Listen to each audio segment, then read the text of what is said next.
Assalamualaikum warahmatullahi wabarakatuh. Saya ingin berbagi tentang sebuah kisah yang sudah diceritakan oleh Pak Ari Ginanjar tentang bagaimana cara pandang kita tentang hidup. Cara pandang kita tentang hidup diibaratkan cara memandang lebah dan cara memandang lalat. Lalat dan lebah jenisnya sama-sama serangga. Tapi walaupun jenisnya yang sama, lalat dan lebah ini memiliki kesukaan yang berbeda. Lebah, kemanapun dia pergi, dia akan selalu mencari yang indah, yang wangi, yang sedap, dan yang manis. Makanya, lebah bisa menghasilkan hal-hal yang baik dalam dirinya.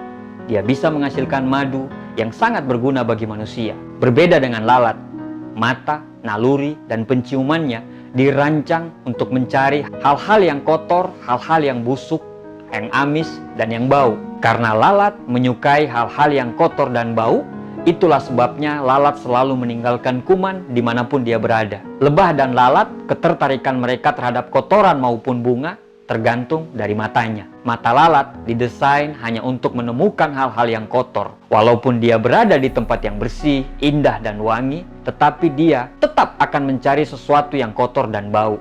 Berbeda dengan mata lebah didesain untuk selalu melihat yang indah dan yang wangi.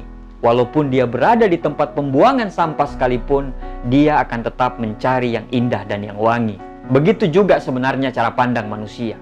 Kita hidup di dunia yang sama. Kita hidup dengan waktu yang sama. Walaupun umur yang membedakan kita. Kita diciptakan sebagai makhluk paling tinggi di dunia ini. Cara kita memandanglah yang membedakan tingkat kesuksesan dan kebahagiaan seseorang. Orang dengan pandangan yang buruk pasti akan selalu mencari masalah di setiap solusi hidup. Orang dengan pandangan yang baik akan selalu mencari solusi di setiap masalah hidup. Orang dengan pandangan buruk dikasih solusi apapun, dia akan selalu mencari masalahnya. Sama seperti lalat tadi, walaupun dia ditumpukan bunga, dia akan selalu mencari sampah.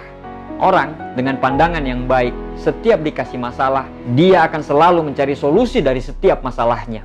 Sama halnya dengan mata lebah tadi, walaupun dia berada di tumpukan sampah, dia akan selalu mencari yang bersih, yang harum, dan yang wangi. Mata yang tidak baik itu timbul dari hati yang buruk. Mata yang baik itu akan selalu menemukan hal-hal yang baik, karena mata yang baik timbul dari hati yang baik pula.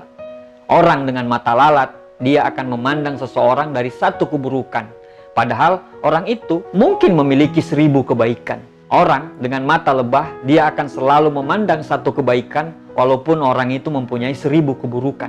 Makanya, jangan heran orang-orang yang memiliki pandangan seperti mata lebah, dia lebih cepat memaafkan seseorang. Karena dia selalu tertarik untuk selalu melakukan hal-hal yang baik. Sekarang, bagaimana cara pandang kita terhadap karunia yang Allah berikan kepada kita? Apakah Anda selalu memandang hal-hal yang buruk seolah-olah dunia tidak berpihak kepada Anda? Kalau Anda selalu memandang hal-hal yang buruk, maka hasil dari hidup Anda pun akan selalu buruk. Anda akan selalu memandang dari sisi negatif. Setiap karunia yang diberikan kepada Anda akan selalu merasa kurang. Anda selalu merasa bahwa Tuhan itu tidak adil. Pandangan buruk akan membuat seberapa besar rezeki dan karunia yang diberikan Sang Pencipta akan selalu kurang di mata Anda. Saat Anda dikasih anak, Anda akan merasa anak itu beban. Padahal di sisi lain, banyak orang yang ingin seperti Anda, ingin punya anak. Saat dikasih kerjaan, Anda merasa penghasilan Anda tidak pernah cukup. Padahal banyak sekali orang yang bermimpi bisa punya kerjaan sama seperti Anda. Saat Anda dikasih motor, Anda selalu mengeluh panas, hujan, dan Anda pengen punya mobil. Padahal di sisi lain, banyak sekali orang yang ingin seperti Anda, ingin punya motor.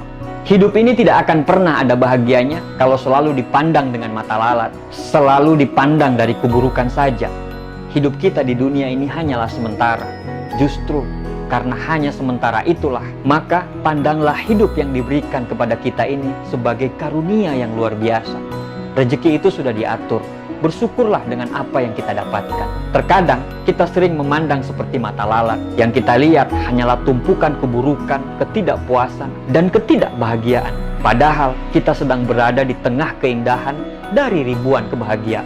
Mari kita memandang menggunakan mata lebah yang mampu selalu melihat kebaikan di tengah keadaan yang menurut kita jauh dari harapan. Hidup itu pilihan. Anda mau memandang dengan mata lebah atau memandang dengan mata lalat, itu semua tergantung dari cara Anda memandang. Terima kasih.